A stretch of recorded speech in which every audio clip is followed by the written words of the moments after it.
Hey, what's up, everybody? This is your homie Joe, and this is going to be my review of this masterpiece that was on fold to us, to the world. I know a lot of people. I've been hearing a lot of trash. I've been hearing a lot of people not liking this movie, but I think a lot of people are misunderstanding the concept of this beauty, this masterpiece. Like, it's really a great movie. It really truly is. And let me tell you something. When I first saw this movie, you know, I'm just tripping out because I see so many references that people haven't talked about. I seen a lot of things that people were saying, but they just don't understand this movie. So let me jump into this little review on this whole movie, and of course this is a spoiler. All right, now let me justify why I said this movie is a masterpiece. All right, now without seeing this guy first, let's talk about him, shall we? All right. First of all, it does leave off after the first Joker movie. All right, that's the main thing that you got to understand. After killing Murray on the Murray show, he's in prison, but you can tell like his radiation of Joker is kind of weird. It's like someone that really has a split disorder, a split personality disorder. That's what this was. This was about a movie that, well, Joker releasing himself after one bad day of going through everything that he had went through with his mom, finding out that it wasn't his mom, he was beaten, and how this cruel world really was to him throughout his whole life. So pretty much, so it leads off of that, and he has the trial and stuff like that. He ends up meeting Harley Quinn, but the ending is crazy. But I want to get slipped into all this, all right? But this movie was a masterpiece, man. So let's talk about the beginning of the movie. Okay, so they're cleaning the buckets and all that. Their waste bucket. They got to do that every morning. Um, Let me tell you how Arthur is. Arthur in the beginning is Arthur. He's not the Joker that they arrested. They're not the Joker that they caught. Now, at the end of the Joker movie, the first Joker movie, um, he kills the psychiatrist and they're chasing him, right? That was the last of the Joker in Arthur Fleck. I love this movie because it starts out with a cartoon of him, all right? And you can tell just by the intro of this cartoon of Joker that Gotham had made for him. Um, it's a spirit. All right, you can see Arthur Fleck and the Joker like two identities, almost like I don't even like to say this, but let me say like when people refer Jesus as God, right? We have God the Spirit, but He was also in Jesus, right? Because God is Jesus in the flesh. It was almost the same thing where it was a bad spirit, which is the Joker, in Arthur Fleck, and he was trying to come out of Arthur. All right, so the whole cartoon shows you right there what this movie is about. Like it tells you right there.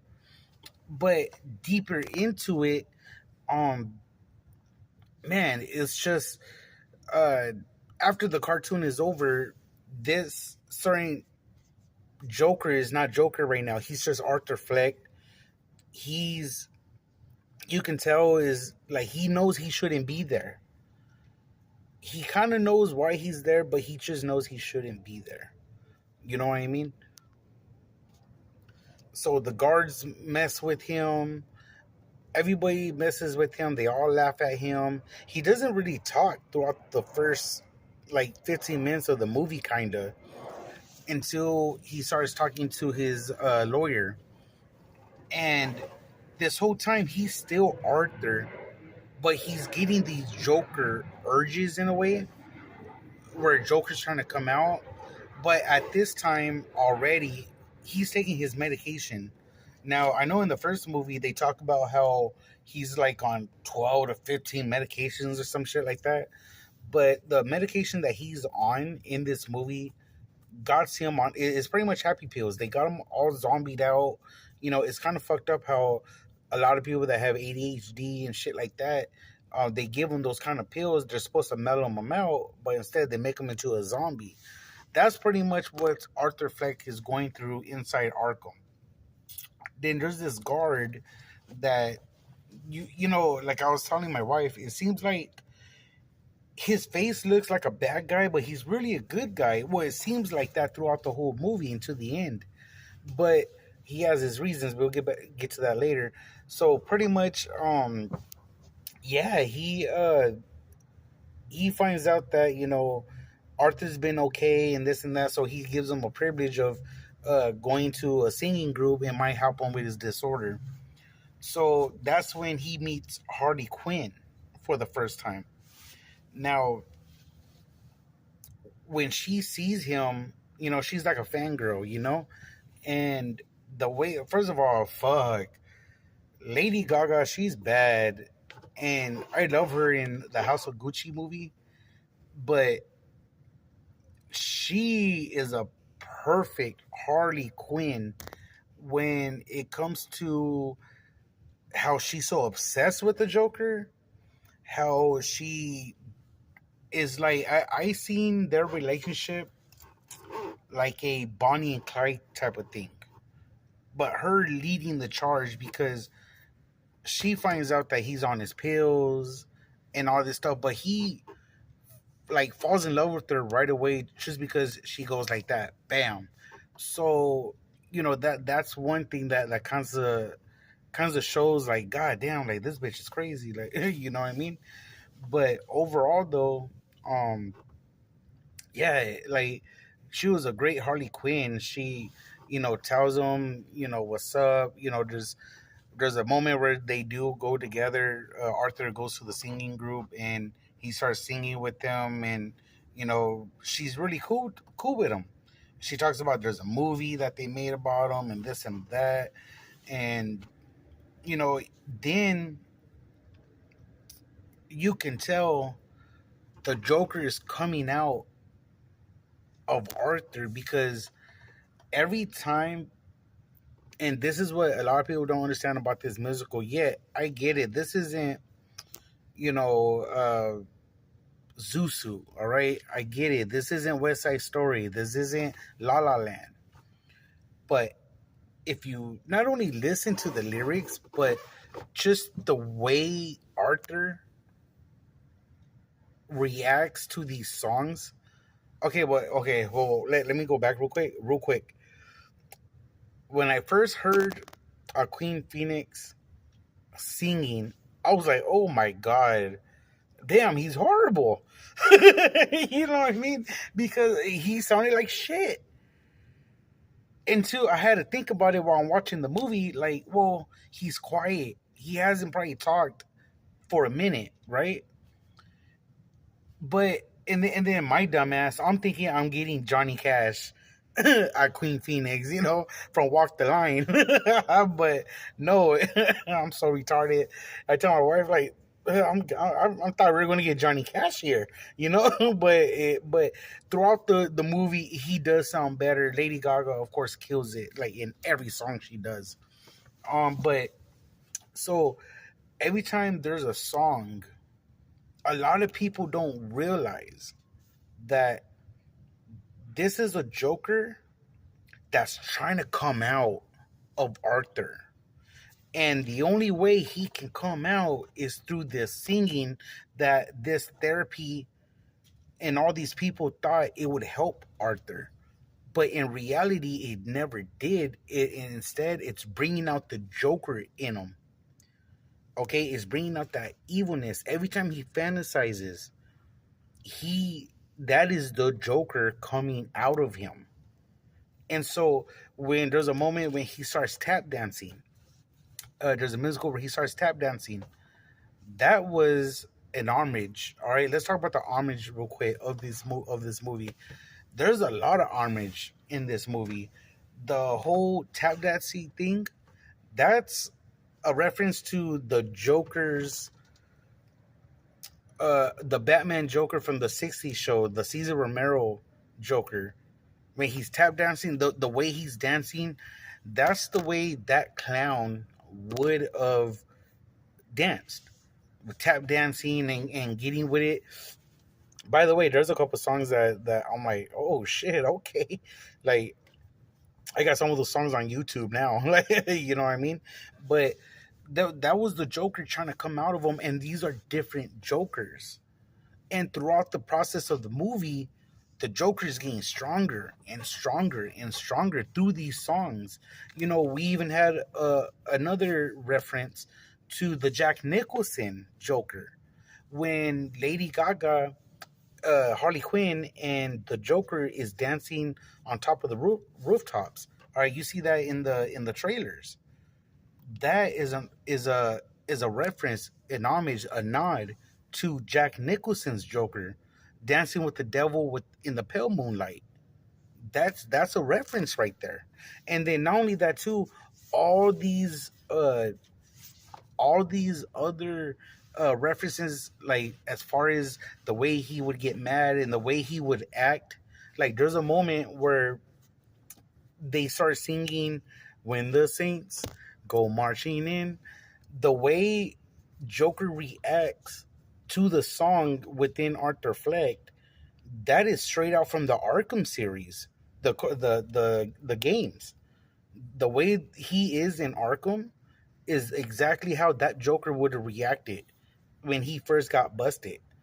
And it was just crazy how I seen all these references, and then there's even another reference when he's dancing with Harley Quinn.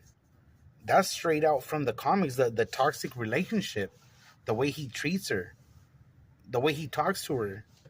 You know what I mean? That's straight out from the animated series. And then there's another reference, a big reference that ends up at the end of the movie that people are pissed off about.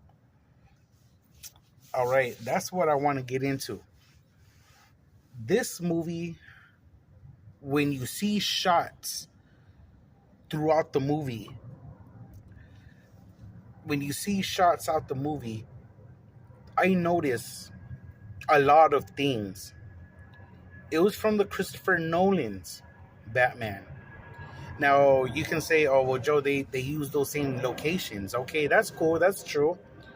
But my thing is, when you see Wayne Tower, why does that look like the Dark Knight Wayne Tower? The only difference is it says Wayne on it in big letters, where in the Dark Knight, it says Wayne, but not in big letters, but it's the same black building.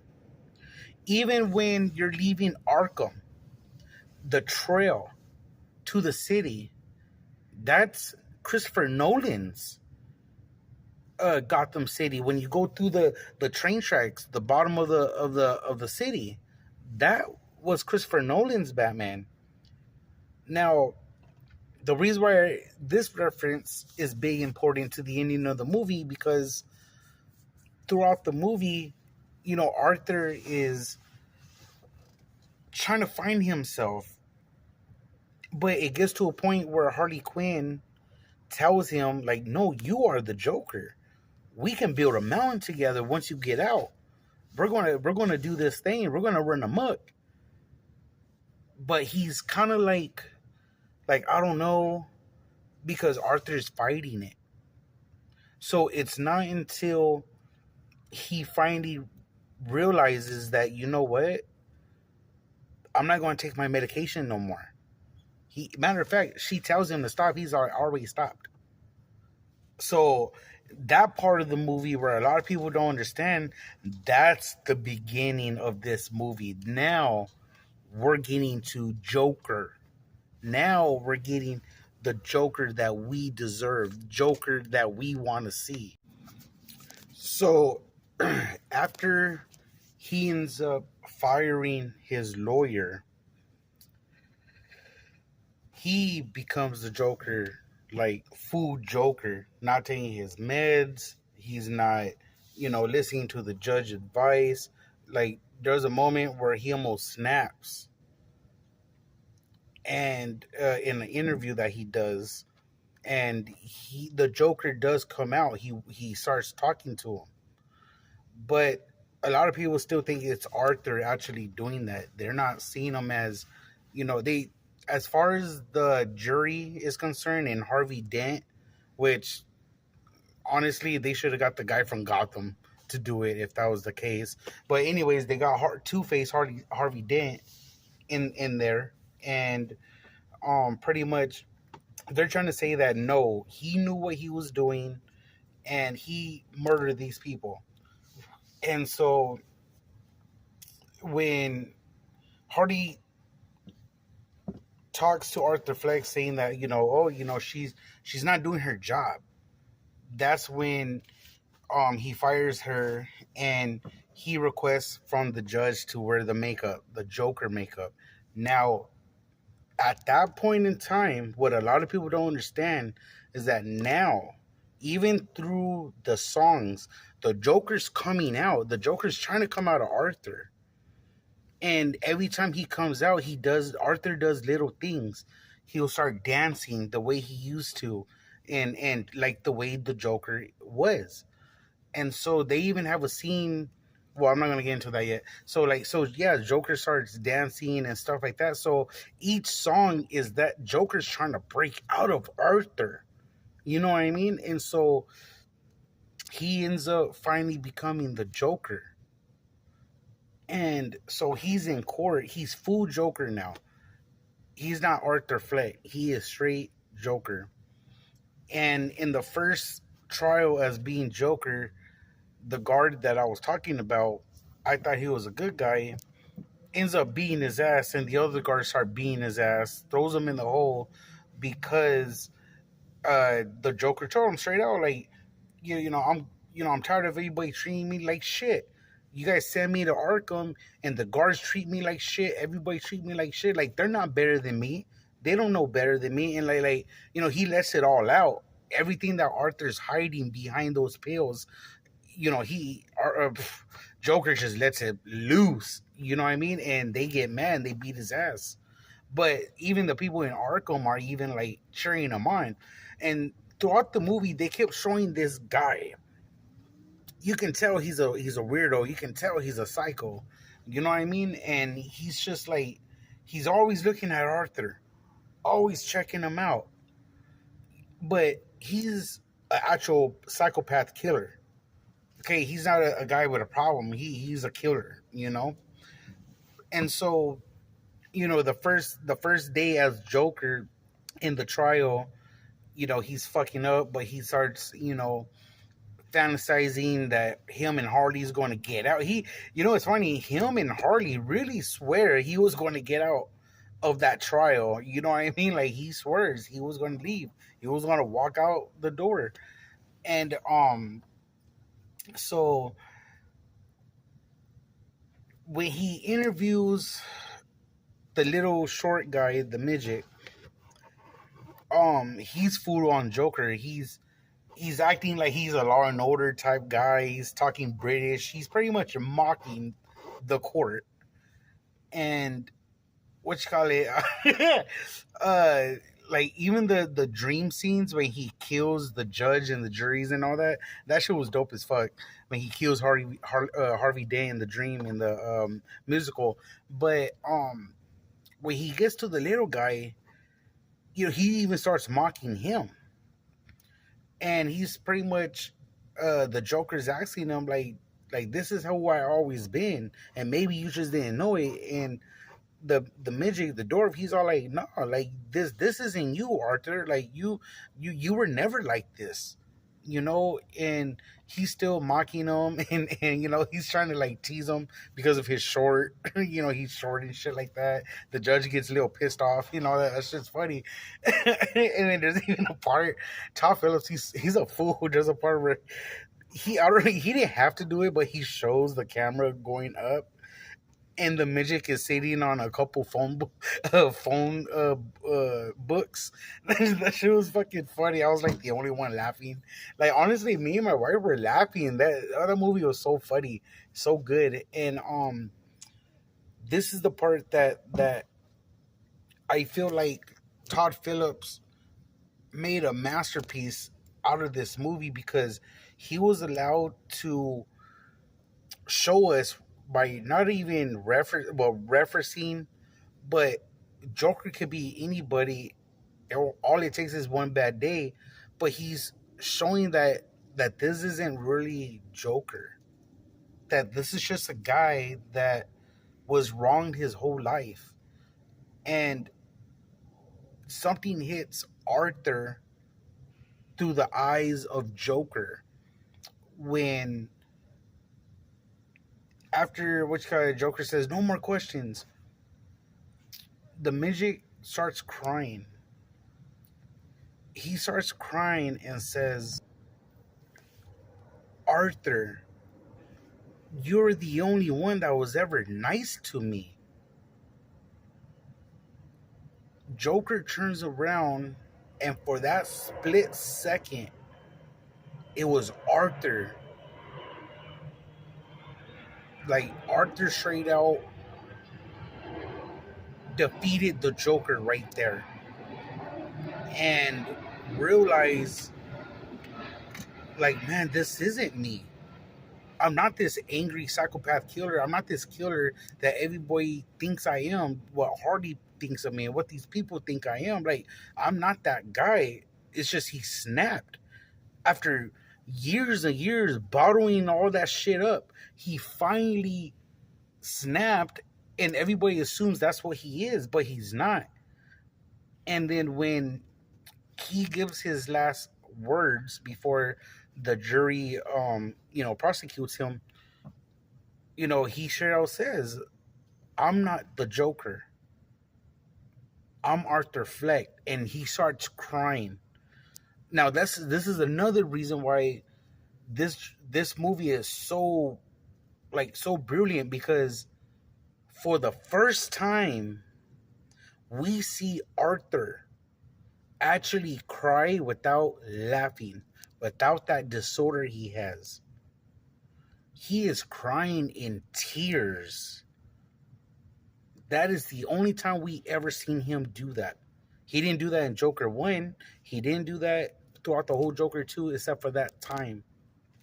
He finally realizes he messed up, and he takes full responsibility what he did that night when he killed those three guys, and he killed Murray Franklin, and also he even admits killing his mom and the guy Randall. For that second right there, he realized he is not that man that people think he is. So for that, he is no longer the Joker.